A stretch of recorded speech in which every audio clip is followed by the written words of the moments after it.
I lied to you, you know, about why I left Orlais.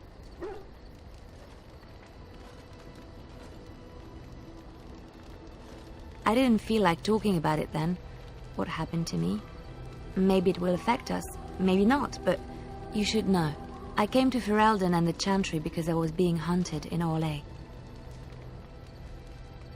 I was framed, betrayed by someone I thought I knew and could trust. Marjolaine. She was my mentor and friend. She taught me the bardic arts, how to enchant with words and song, to carry myself like a highborn lady, to blend in as a servant. The skills I learned, I used to serve her, my bard master, because I loved her, and because I enjoyed what I did.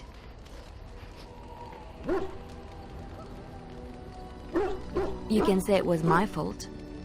There was a man I was sent to kill. I was to bring Marjolaine everything he carried. I don't know who this man was. She gave me a name and a description, and I hunted him down. I found documents on his body, sealed documents.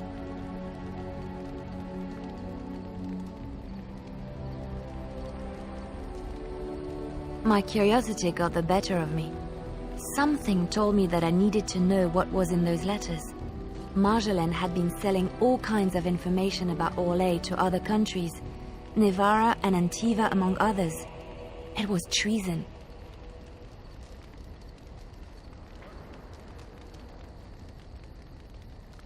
Some. But I had always assumed Marjolaine only operated within Orlais. This was an unhappy surprise for me. My life as bard taught me that my loyalties should be kept fluid. My concern was not that she was a traitor, but that her life would be in danger if she was caught. Orlais has been at war with so many countries. It takes a harsh view of such things, as I later discovered.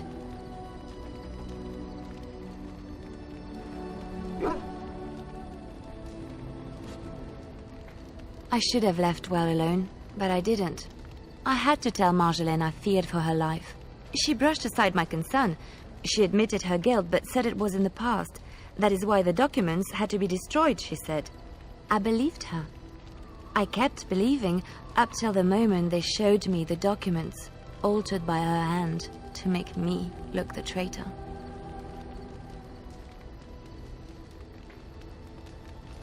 The Orlesian guards, they captured me.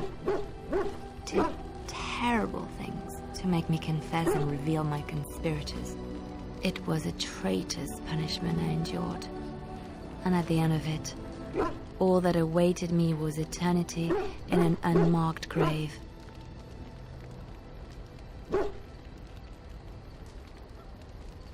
The skills Marjolaine taught me were good for something at least. I broke free when I saw the opportunity. I did not seek Marjolaine out. If she thought I was coming for her, she would have me caught again.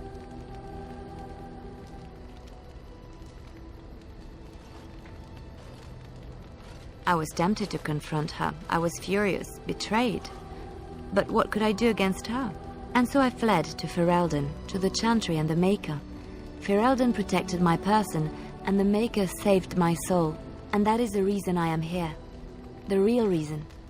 No more lies between us, at least in this.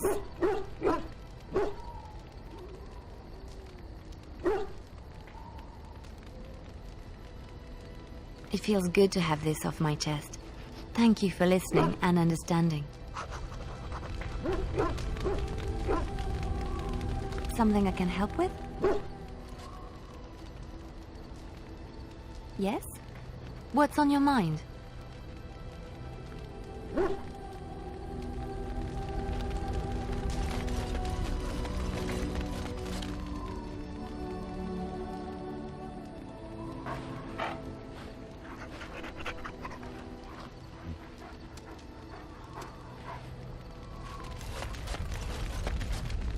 Your desire is my command. Of course. Such as they are. Just left? You mean just left Ferelden? I don't know. If there's an archdemon, however, we're supposed to be the only ones who can defeat it. And that means the blight would grow unchecked. Eventually, other Grey Wardens in Orlais and other lands would hear about it, and they would come to fight it, but they wouldn't come in time to save Ferelden. There's no way. I'm not going anywhere. About the Grey Wardens, anyhow. Fair enough. Your desire is my command. Well, we're in camp. Now's as good a time as any to talk, right?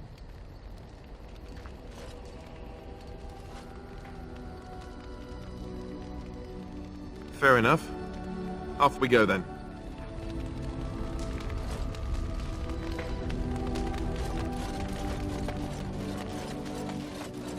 If there's anything I can do for you, please tell me.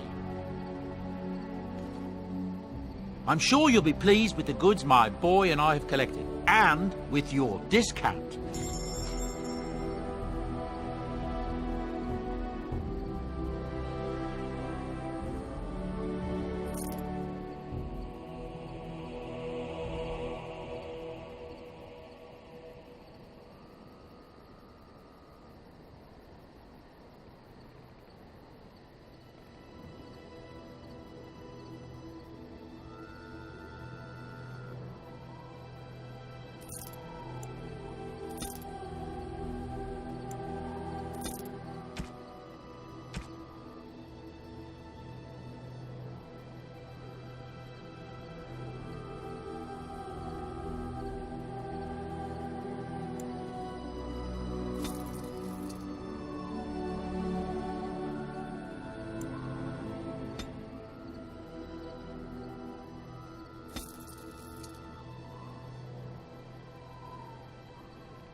Oh, thank you.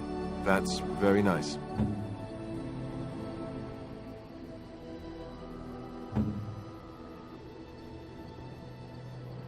Ooh, shiny.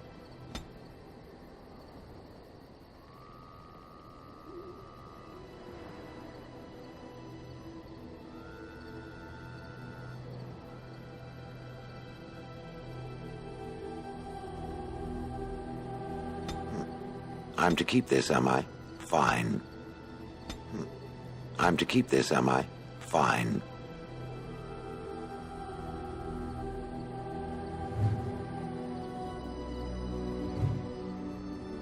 You and your friends are formidable folk, indeed. It's good to have you along on the road. I'm sure you'll be pleased with the goods my boy and I have collected, and with your discount.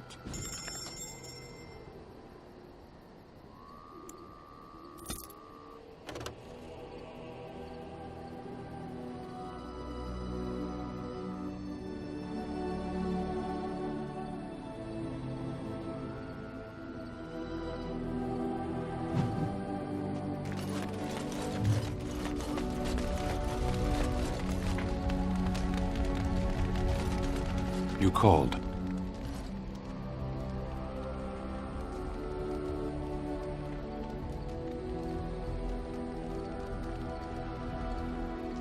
I caged myself. A weak mind is a deadly foe, as you are no doubt aware.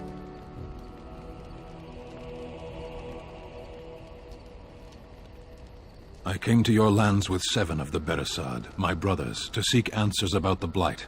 We made our way across the Ferelden countryside without incident, seeing nothing of the threat we were sent to observe. Until the night we camped by Lake Calenhad. They came from everywhere. The earth beneath our feet, the air above us. Our own shadows harbored the Darkspawn. I saw the last of the creatures cut down, too late. I fell.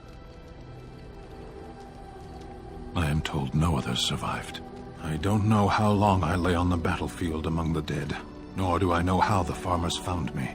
I only know that when I woke I was no longer among my brothers, and my sword was gone from my hand. Perhaps. I searched for it. And when that failed, I asked my rescuers what had become of it. They said they found me with nothing. I killed them. With my bare hands. I did. I knew they didn't have the blade. They had no reason to lie to me.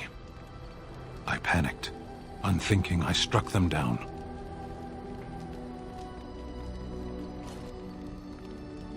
That sword was made for my hand alone. I have carried it from the day I was set into the Beresard. I was to die wielding it for my people.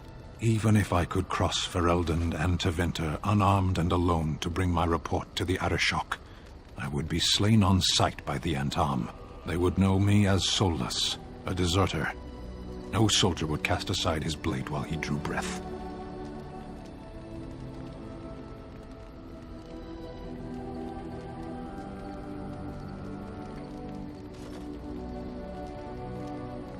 If I knew where to look, it would be in my hand now. Near Lake Calenhad.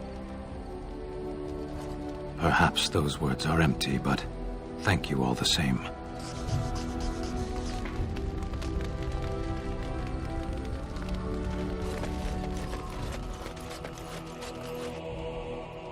I see it found some augmentation crystals. I was not even aware it knew about them. Well done. So, what does it think? They don't make me look any wider, do they? I find I'm already too wide as it is.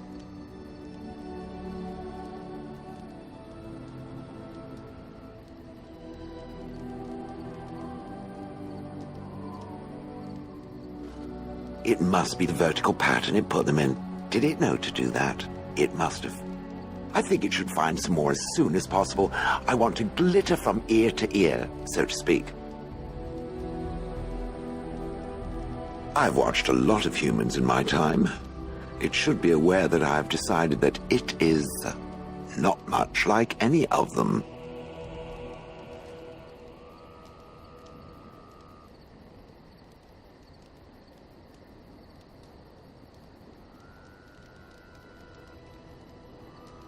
Technically, perhaps. But according to the many years I spent observing the average human in Honleaf, I doubt it has much in common with them. Surely it must come from some superior lineage, yes?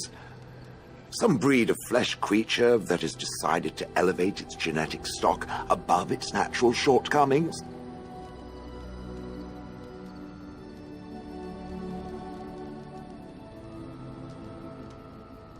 Oh, then that must be it. I knew there had to be some reason, it being a human and all. I would appreciate if it didn't spread around that I said anything. Humans might start to get the wrong idea. They might start thinking their race is not completely hopeless.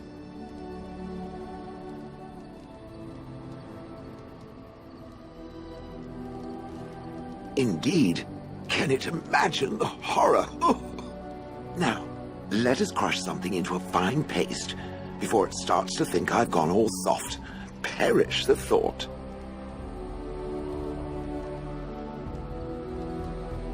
It speaks.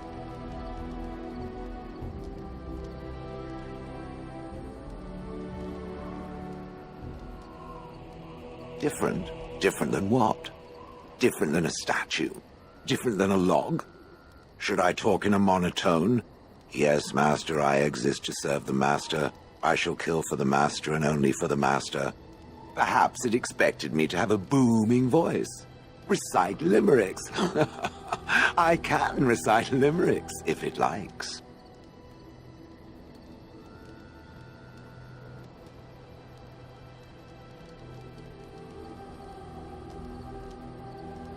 Mostly they involve slaughtering pigeons in creative and invasive manners. I have never met another golem. I have no idea what one might be like, or why I wouldn't be like them. Why? Has it met other golems? Did they not sound as I do?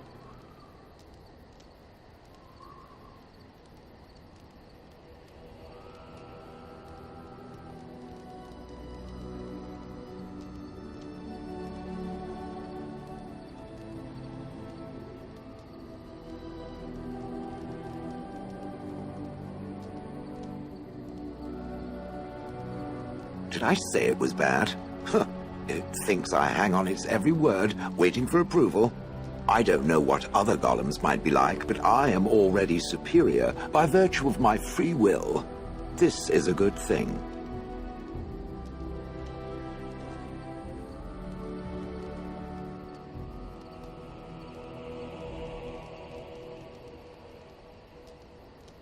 Imagine the benefits.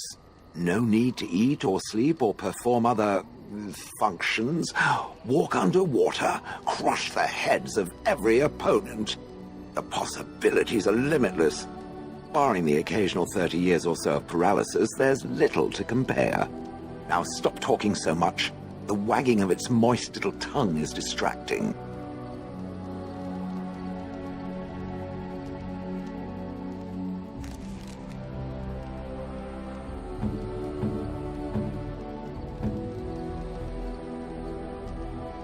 It speaks. It doesn't have better things to do.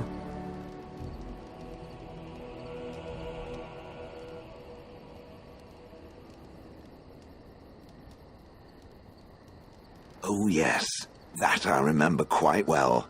My former master, the mage Wilhelm, he brought me. As I recall, he had acquired some position with whatever lord ruled the land. I, being little more than a glorified possession at the time, was brought along. Oh, how he enjoyed impressing the villagers with me. Gollum, snarl at that villager there, be fearsome. And of course, I would have to do it.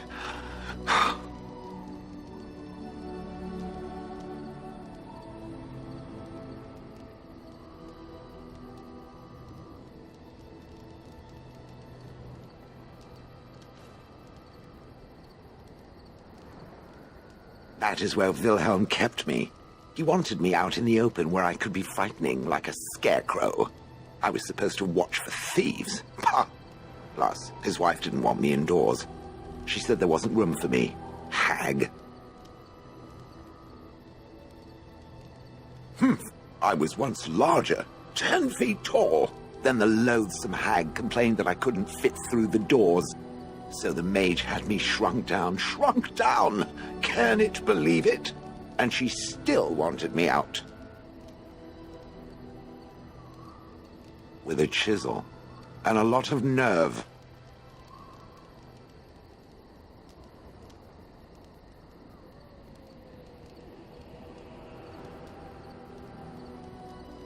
I traveled with the mage. He did a lot of traveling, I remember that. But where we went, it is rather fuzzy. I remember great battles, fighting many humans long ago. They were all very soft and squishy. And before that, No, there are only images. I was somewhere dark.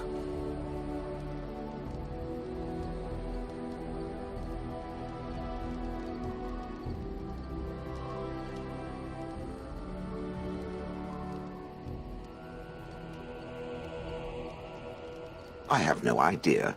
Wilhelm used to brag that the dwarves stopped making golems centuries ago. I do not age as you soft creatures do. Sadly, my memory is no better. Plus, I get bored and stop paying attention.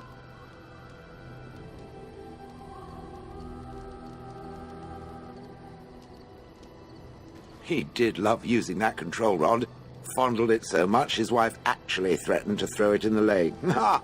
I would have liked to have seen that. Which reminds me, where did it find the rod? Did it pay a great deal for it?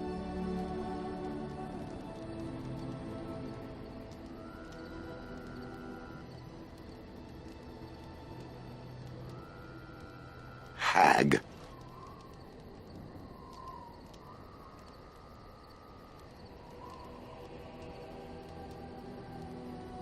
I'd have happily stomped them all into paste, and then ripped down their little houses and stomped on them, too. In fact, after 30 years of watching them, I'd do it twice. What I didn't like was being ordered to do it. Dangled in front of those frightened morons like some scary thing. Once I was a statue, it took those villagers years before they'd even approach me. The first one to actually work up the nerve to touch me urinated himself. Ugh. Good. I was just about done talking about it. It does like to have a good chat now and again, doesn't it?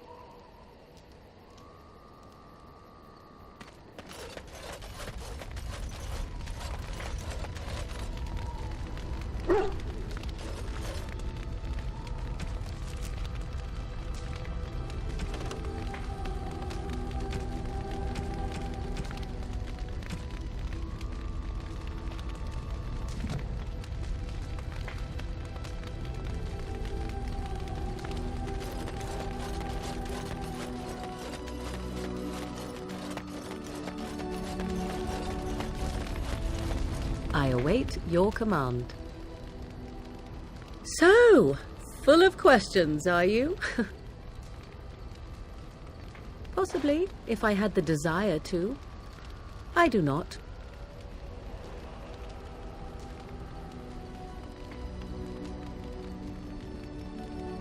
I was told to accompany you and to help you, and that I shall. This may extend to the teaching of my mother's skills in time. For now, I simply do not know you well enough. I promise nothing.